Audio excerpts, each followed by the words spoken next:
Hoy tenemos un discurso muy de la felicidad y es que tenemos que ser felices y la felicidad es una emoción. Las emociones son supervivencia, mientras que el sentimiento es el bienestar y en el bienestar es posible estar tristes y en el bienestar es posible tener rabia.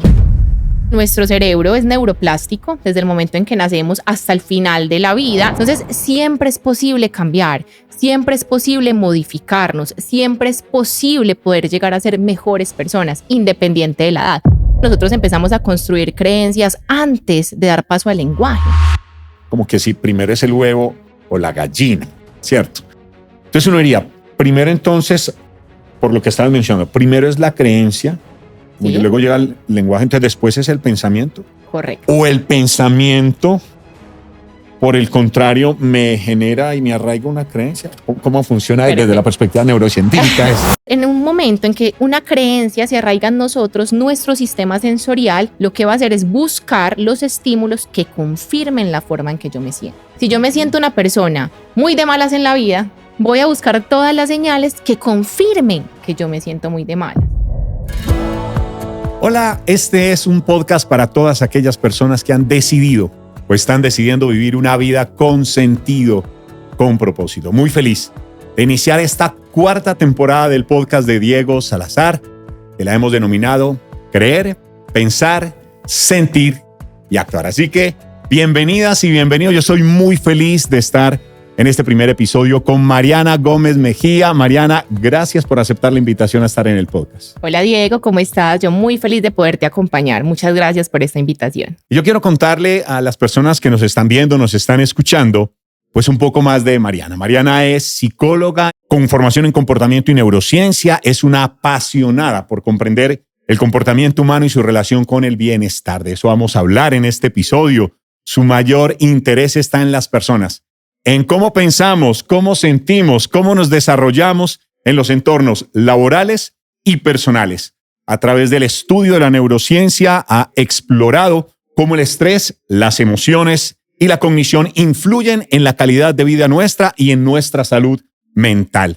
Su propósito es traducir el conocimiento científico en estrategias prácticas que nos ayuden a todos, a las personas, a gestionar mejor nuestras emociones, optimizar nuestro rendimiento y construir entornos mucho más saludables, donde el bienestar sea parte fundamental del crecimiento personal y organizacional. Mariana además se desempeña como coordinadora del Laboratorio de Neurociencia y Comportamiento Humano en la Universidad Pontificia Bolivariana en la ciudad de Medellín. Ya les conté chismecitos de Mariana. Mariana, muchas gracias y empecemos por hablar por qué tu interés por estos temas del comportamiento, de la neurociencia, de bajar en coquito, por decirlo de alguna manera, este conocimiento. Bueno, Diego, te cuento que todo empezó incluso cuando inicié mi pregrado en psicología. Me empecé a apasionar mucho, empecé a entender todo esto. Sin embargo, sentía que se quedaba mucho en la patología y empecé como un poco de rebelde, como esa alumna rebelde. Venga, ¿y por qué la psicología no se puede aplicar al entendimiento de nuestro comportamiento normal? ¿Por qué la psicología no estudia por qué elegimos una pareja? ¿Por qué elegimos una carrera? ¿Por qué elegimos un trabajo? Entonces nos decían los profes, claro, ahí está, la psicología también lo hace. Realmente el estudio es el comportamiento, pero nos hemos enfocado a través del tiempo más en la patología. Así que decidí empezar como a irme a un área más clínica, más médica. Siempre me ha apasionado el cerebro. Puedo decir que me fascina esa poderosa máquina y decidí empezar a indagar más. Entonces me fui por el lado de la neuropsicología, entré a un semillero. De ahí empecé con ciertos mentores que he tenido en mi vida y que me han llevado a conocer un poco más sobre eso. Y de esa manera como que empiezo a entender lo que denomino neurociencia de la normalidad, entre comillas, y es como también nosotros estar al servicio de todas las personas y no solamente de aquellas que tienen alguna patología o algún problema por resolver. Entonces, así llego. Dentro de estos temas, y lo decía ahorita en tu presentación, muestras o buscas como identificar el comportamiento humano y su relación con el bienestar. Correcto. ¿Y en qué se relacionan? ¿Cómo es esa vaina? Bueno, perfecto. Realmente el tema del comportamiento ha sido un poco satanizado a través del tiempo porque creen que somos animalitos. Cuando nosotros hablamos de psicología del comportamiento, de condicionamiento, es ahí, nos quieren castigar, nos quieren reforzar, nos quieren alienar a ciertas conductas para tener como algunos comportamientos objetivos, ¿cierto? Lo que buscan las organizaciones o los gobiernos. Pero realmente lo que nosotros sabemos hoy es que las ciencias del comportamiento realmente es lo que nos permite modificar ciertas, valga la redundancia, conductas, y a la vez eso influye en nuestra salud mental y nuestras emociones. Hay diferentes paradigmas. Algunos psicólogos trabajan desde el pensamiento, desde la emoción, para de esa forma modificar el comportamiento, pero sabemos que es muy difícil. Entonces yo he optado por modificar el comportamiento y de esa manera empezar a permear el pensamiento y las emociones. Y allí es donde empiezo como a tener esa interacción. Venga, vamos primero a modificar, por ejemplo, tu postura, un efecto ideomotor, y cómo ese efecto ideomotor influye directamente en lo que sientes, o por ejemplo, una cognición encarnada, ciertos términos propios de la neurociencia que son, a mi modo de ver, un poco más fáciles. Ajá. Porque la modificación de esquemas de pensamientos, de creencias, es muy complejo. Entonces es otra mirada. Vale. Tocaste el tema de creencias, que esta temporada precisamente es creer, pensar, sentir y actuar. Y entonces cuando hablamos de creencias, ¿de qué hablamos? Bueno, desde la neurociencia. Desde la neurociencia, por supuesto, así es. Bueno, desde la neurociencia, una creencia se puede entender como una construcción mental que se da a través de una interacción con el ambiente, con la familia y a través de los sentidos, pero que tiene una interpretación subjetiva. Y aquí entran unos elementos muy importantes como lo que es la sensación, la percepción y el concepto. Realmente nosotros como que nos vamos moviendo hacia esos tres conceptos. El primero es sensación. ¿Qué hacen los órganos sensoriales? Capturar la información del ambiente, traducirla al lenguaje del cerebro, que es electroquímico, y llevarlo hasta el área que lo procesa. Nada más. Eso hacen nuestros más o menos 13 sentidos hoy descubiertos por la neurociencia. Pero la percepción ya es cómo interpreto yo esa señal que entró a través de los órganos sensoriales. Y esa interpretación está mediada por diferentes representaciones mentales, ¿sí? Y de ahí, entonces yo puedo decir, listo, interpreto esto de cierta forma. Pero lo que sabemos hoy también es que cuando tengo información adicional, puedo moverme en el mundo del concepto. Y en el mundo del concepto es cuando yo puedo saber que algo existe, así no lo vea.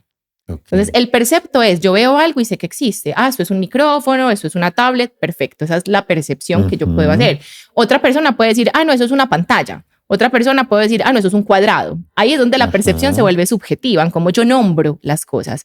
Pero el mundo del concepto me permite entender que existen cosas que no veo. Por ejemplo, que un árbol hace fotosíntesis, pero yo no la veo. Entonces, el mundo del concepto es realmente lo que nos permite navegar en ese bienestar. Y es ir más allá de lo simplemente visible. Hay, digamos, expresiones muy, muy comunes que escucha uno en conversaciones, en conferencias, incluso en publicaciones en redes sociales, que nos hablan que es que el ser humano tiene creencias limitantes o imposibilitadoras sí. Y creencias posibilitadoras. Como hay en ese diálogo interno que uno empieza a decirse esas cosas. ¿Cuál es tu mirada frente a este aspecto? Yo creo que en eso hay algo de razón, ¿cierto? Tal vez el problema está en la forma en que lo expresamos, pero efectivamente, si hay algo de razón, digamos que nosotros empezamos a construir creencias antes de dar paso al lenguaje. Por ejemplo, un bebé empieza a construir su creencia respecto al mundo afectivo desde esa interacción con esas figuras significativas, llámase papá, mamá o quien te cría, ¿cierto? Ahí ya se empiezan a representar esas creencias que son las representaciones de lo que yo siento sensorialmente. Entonces, a través del tiempo nosotros vamos intensificando, voy a poner una metáfora, es como si la creencia fuera arraigando, si fuera creciendo. Entonces, desde bebé, mi mamá, cada que lloro me da un abrazo. ¿Cierto? Entonces ahí mi creencia en el mundo afectivo es ante el dolor obtengo un abrazo. No tengo lenguaje, no tengo una representación todavía en términos de pensamiento, sino que es una creencia.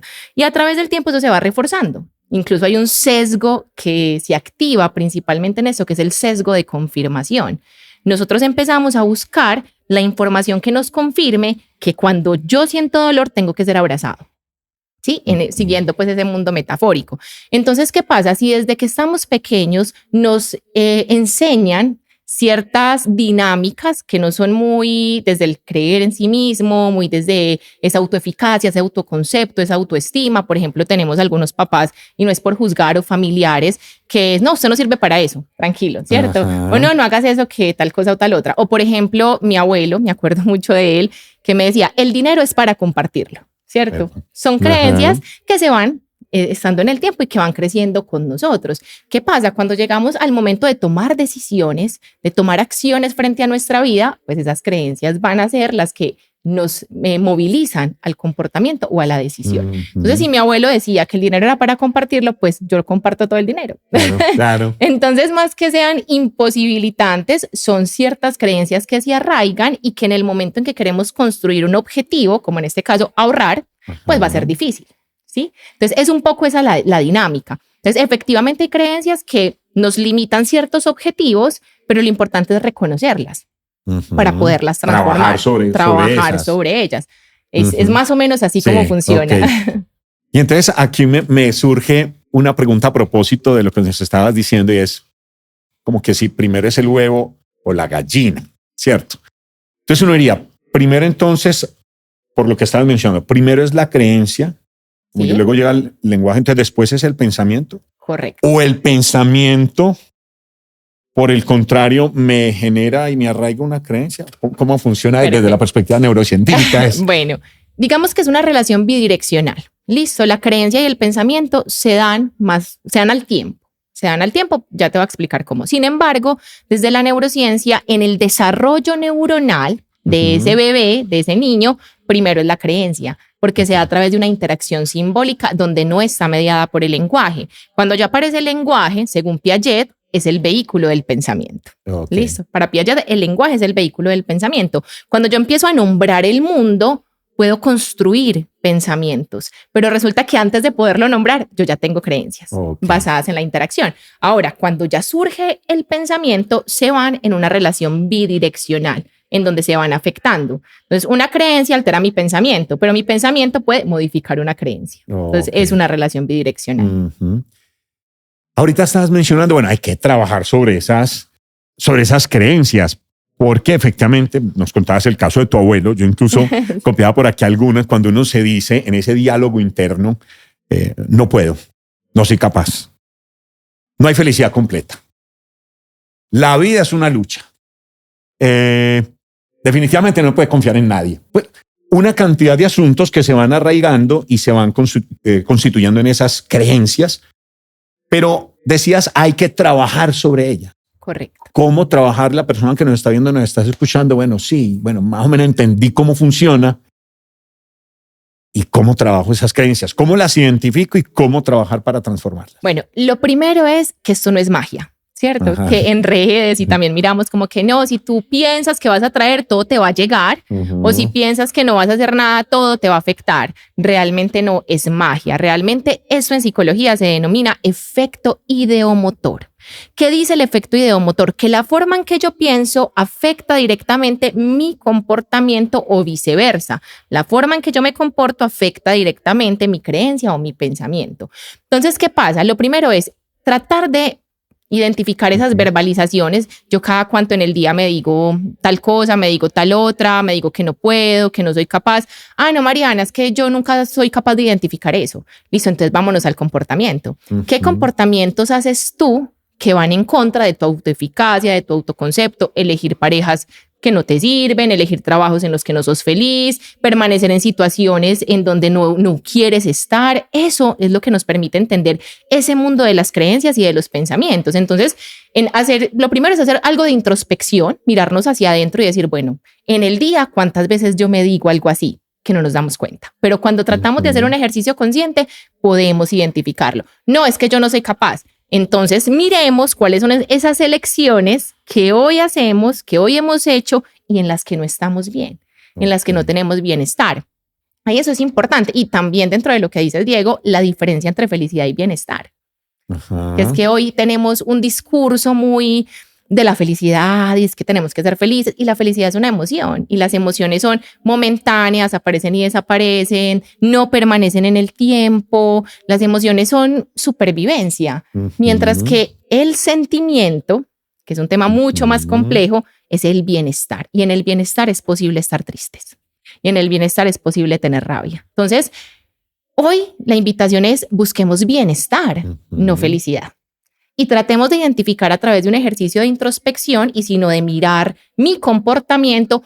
¿Qué pasa con mis pacientes muchas veces? Pregúntale a tu mejor amigo, pregúntale a tus papás, porque no son capaces de hacer esa identificación. Entonces, preguntarle a otro que me conoce, que puede estar obviamente contaminado por ciertas situaciones, pero que me van a permitir ver un poco más de aquello que yo no veo, porque somos ciegos a lo obvio además. Ahora estabas uniendo, que es como el tercer elemento, ¿cierto? Entonces, tengo una creencia, Sí, en lo que creo me hace pensar, sí, lo que pienso me hace sentir. En ese sentir puede haber pues, las emociones y los sentimientos que son un poquitico más de largo plazo. sí. ¿Sí? Las emociones son más momentáneas. Tú dices la felicidad es una emoción. Sí. Estoy feliz por estar aquí, pero el amor no es como que, ay, tengo el amor. Es un sentimiento más de largo plazo. Realmente eso es la neurociencia afectiva. Okay. ¿Qué nos dice la neurociencia afectiva? Que aquí a quien le guste Antonio Damasio es para mí el representante número uno de estos temas y el mejor investigador que conozco en el mundo. Y él nos habla de que la neurociencia afectiva se da a través de 3 niveles. Emociones primarias con las que nacemos, que son supervivencia, que garantizaron nuestra evolución. Es como si naciéramos con una maletica, con unas emociones. Okay. Felicidad, tristeza, rabia, miedo, sorpresa, disgusto. Intensamente para quienes se los han visto. Intensamente 1. De ahí vienen las emociones complejas. Las emociones complejas ya es una emoción primaria más un aprendizaje. Entonces las emociones complejas se van configurando con el tiempo. Cuando hablamos de emociones complejas, hablamos, por ejemplo, del asco o de la vergüenza o de la ansiedad. Intensamente 2. Y ya de ahí vienen los sentimientos. Entonces, en el sentimiento ya necesitamos una relación de largo plazo, mínimo de 1 año, para poder yo hablar de que odio o de que amo o de que tengo bienestar. 1 año en donde esas emociones primarias y esas emociones complejas interactúan con experiencias que dan paso a eso que denomino un sentimiento. Entonces, el mundo de la neurociencia afectiva navega bajo esos 3 conceptos. Y ya el último es el mundo afectivo. Y el mundo afectivo ya es mi comportamiento. Entonces si yo te amo, te abrazo todo el tiempo. O si yo te amo, simplemente te digo sí te amo, pero no te abrazo. Entonces son esas diferencias individuales en nuestra expresión, en nuestros comportamientos mediados por esos sentimientos. Entonces serían esas 4. Ok. Mariana, con lo que acabas de decir, voy a pensar en alguien que está viendo este podcast, lo está escuchando, y entonces conoció a su pareja y la conoció hace 2 meses, hace 1 mes, hace 3. Ya, casémonos, no sé qué, lo que estabas diciendo, una esperita, la recomendación es, espérenme 1 año a ver, restabilice, pase de la emoción al sentimiento. Sí, primeros 3 meses es un periodo de prueba. Ok. Los primeros 3 meses tienen que ser un periodo de prueba porque los primeros 3 meses se da un cóctel de neurotransmisores en el cerebro que es increíble. Dopamina, serotonina, norepinefrina, oxitocina, es decir, son muchas sustancias que lo que hacen es que te sientas enamorado, que pienses en la persona, que tengas cosquillitas en el estómago, que tengas esos marcadores somáticos que así se denominan, que son esas experiencias físicas cuando veo a la persona que me hace falta, que quiero estar con. 3 meses muy, muy alto en términos de cócteles y se activan alrededor de 24 áreas cerebrales. Es decir, en ese momento podemos poner una metáfora y es como si nuestra razón se anestesiara. Okay. Porque existe algo que se llaman asimetrías funcionales o reciprocidad. ¿En qué consiste? A mayor actividad de zonas emocionales, se reducen las zonas racionales. Entonces, los primeros 3 meses tu razón no va a estar allí presente. Tu razón no va a medir... tiene algo bueno, tiene algo malo, cometió un error, fue celoso, no fue celoso, lo pasa por alto, justifica los comportamientos porque es un cóctel emocional. Y otra recomendación, si en los primeros 3 meses hay una señal como una agresión, una escena de celos, un comportamiento obsesivo, déjalo ir o déjala ir. Porque si en el cóctel eso pasa, es que es un tema estructural y que eso se va a replicar el resto de la relación. Entonces, esos primeros 3 meses es una medida perfecta para saber si esa persona está o no, pero teniendo muy presente que estamos llenos de un cóctel químico que puede durar hasta el año. Okay. Por eso no hablamos de amor, sino después de un año. Ok, perfecto. Voy a seguir entonces encadenando con la denominación de esta temporada, ¿cierto? Entonces, creer, las creencias me hacen pensar, los pensamientos me llevan a unos sentimientos, unas emociones, y las emociones me llevan a actuar, Correcto. al comportarme. Correcto. Y viceversa también. Ok. Un comportamiento me puede llevar a una emoción, esa emoción me puede llevar a un pensamiento y ese pensamiento me puede alterar la creencia. Entonces es una relación bidireccional, ¿cierto? Que se da en cualquier momento. Incluso hay un fenómeno en términos de creencias muy común en la psicología que se denomina disonancia cognitiva. La disonancia cognitiva consiste en cuando entran en conflicto juicios de valor, ¿sí? Entonces, supongamos que tú y yo estamos hablando de un tema y tú me gustas y tú dijiste algo que era en contra de lo que yo decía. Mi cerebro entra en conflicto. Yo le dije que no me gustaba el arroz y él me dice que le encanta, pero yo quiero quedar bien. Entonces, ese conflicto normalmente se llama disonancia y se da a todos los niveles, desde disonancia religiosa, disonancia política, disonancia ideológica, disonancia afectiva o amorosa y disonancia de la vida diaria. Y es que el ser humano siempre está en conflicto. La mayoría de nuestras decisiones están mediadas por esa disonancia, por ese encuentro entre los juicios de valor. Pero lo más bonito es que nosotros tenemos una forma de resolver esa disonancia, que ahí es donde entra el pensamiento, que es a través de una automentira. Entonces, no me gusta el arroz, ay, a mí me encanta el arroz, pero entonces tú me gusta, entonces, no, pero ¿sabes qué? Yo de pronto me puedo dar la oportunidad de probarlo, lo resuelvo, ¿cierto? Me digo una automentira, o me quiero comer una torta de chocolate, pero me engordo. No, pero mañana voy al gimnasio. Entonces es un poco esa interacción entre yo tengo una creencia, pero en el día a día, en el mundo social, surgen otras o emergen que me generan cierto conflicto, lo que hace que constantemente nos estemos diciendo automentiras o resolviendo esa tensión psíquica a través de una verbalización que me calme. Entonces, realmente el mundo de la creencia también se altera muy fácil. Yo puedo tener una creencia muy arraigada y cambiarla en el momento para resolver una disonancia. Entonces, es un poco como esa relación. Mariana, y a propósito entonces de la disonancia, ¿qué sucede ya en términos de esa relación cuando de alguna manera yo asumo un comportamiento diferente al que está arraigado allí? En el largo, en el mediano plazo, ¿qué sucede con esa persona? Se modifica la creencia. Okay. Eso es lo que nosotros empezamos a ver. Y ahí es la invitación. Nuestras creencias se pueden modificar y se modifican a través del pensamiento. Pero el pensamiento se construye a través de la experiencia. Entonces, si yo tengo una creencia en términos de no soy bueno para algo, la mejor forma de resolverlo es exponerte a ello. Posiblemente las primeras veces fallemos, ¿cierto? Probablemente las primeras veces no seamos capaces, pero si lo logramos, podemos modificar dicha creencia. De lo contrario, ¿qué sucede? Que las creencias se empiezan a replicar a través del tiempo. Entonces, si yo tengo una creencia de que para que me amen me tienen que tratar mal, pues todas mis elecciones en el futuro van a estar mediadas por la elección de alguien que me trata mal. Ay, yo tan de malas, siempre elijo mal. Bueno, siempre me llegan malas personas. No, eliges, tú eliges. Y tú lees en el otro eso que confirme tus creencias por sesgos de confirmación. Siempre estamos buscando. Daniel Kahneman hablaba de un gran sesgo cognitivo que él denominaba que era el máximo de todos, que se llama el Wasati. No traduce nada.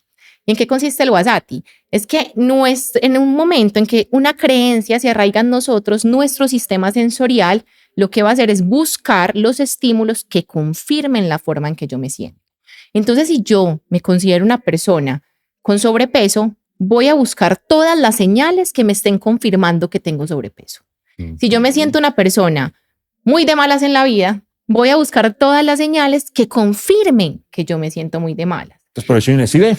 ¿Sí ve? Exacto, exacto. Pero somos nosotros. Por eso hablaba del tema del cuerpo y del comportamiento, porque es que esa creencia te lleva a través de lo sensorial a buscar que confirmes que sí eres así como te debes sentir. No sé si te ha pasado, alguna vez has pasado por un despecho, una tusa. Por supuesto. ¿Y no te ha pasado que abres el Spotify y todas las canciones te salen? Tal cual. O que uno sale y ve todo el mundo enamorado. Sí. Eso es el Wasati. ¿Qué pasa? Yo estoy pasando por un duelo y no es que el Spotify solamente tenga esas canciones, es que mi sistema sensorial solo le va a dar relevancia a aquello que me confirme como... Mariana, para ir entrando en la ruta de cerrar este primer episodio, se habla también de la neuroplasticidad, ¿verdad? Porque entonces por allá estará alguien. Ay, sí, pero usted cree que es muy fácil. Entonces, la típica, creencias, ¿no? Sí. Ay, no, yo ya estoy muy vieja, yo ya estoy muy viejo, yo ya me morí así. Uh-huh.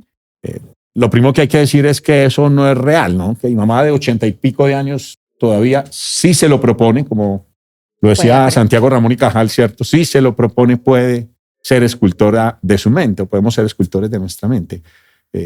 ¿Qué tal si hacemos una invitación, explicamos un poco ese tema de la neurociencia, que es que sí hay posibilidades, ¿cierto? Totalmente. Digamos que nuestro cerebro es neuroplástico desde el momento en que nacemos hasta el final de la vida. Sí es cierto que con el tiempo va bajando esa capacidad entre el esfuerzo y la plasticidad. A menor edad, menos esfuerzo, mayor plasticidad. A mayor edad, tengo que hacer más esfuerzo para lograr mayor plasticidad o esa modificación como tal. Entonces, siempre es posible cambiar. Siempre es posible modificarnos, siempre es posible poder llegar a ser mejores personas, independiente de la edad. Ahora, Diego, hay un tema muy interesante y es que la plasticidad también puede ser negativa. Okay. Porque la plasticidad es la capacidad que tiene mi cerebro para construir nuevas redes o incluso recuperarse de una enfermedad, de un traumatismo o aprender. Si yo soy expuesto a un escenario violento y yo tengo altos niveles de plasticidad, mi cerebro va a aprender más rápidamente la violencia. Entonces, la plasticidad tiene, digamos, es un arma de doble filo. Pero cuando es intencional, consciente, yo puedo llevar mi plasticidad a la exposición a elementos que sean positivos y me permitan ser mejor. Entonces, ahí es donde entra cómo me hablo, ahí es donde entra qué veo, qué contenidos consumo, de qué personas me rodeo, porque eso es lo que modifica nuestra mente. ¿Cómo despertar ese autoobservador? Ese autoobservador para uno ir reconociendo que no esté haciendo un proceso de involución y no de evolución. Pero no me lo contestes ahora, porque vamos a invitar a las personas que están en este video podcast que nos acompañen en el segundo episodio de esta temporada que vamos a iniciar hablando con Mariana de ese tema.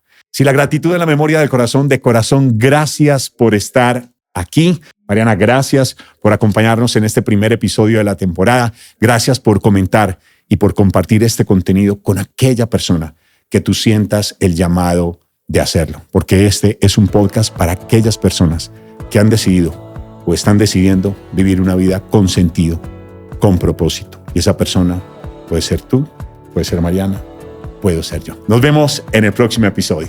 Gracias. Este es el podcast de Diego Salazar.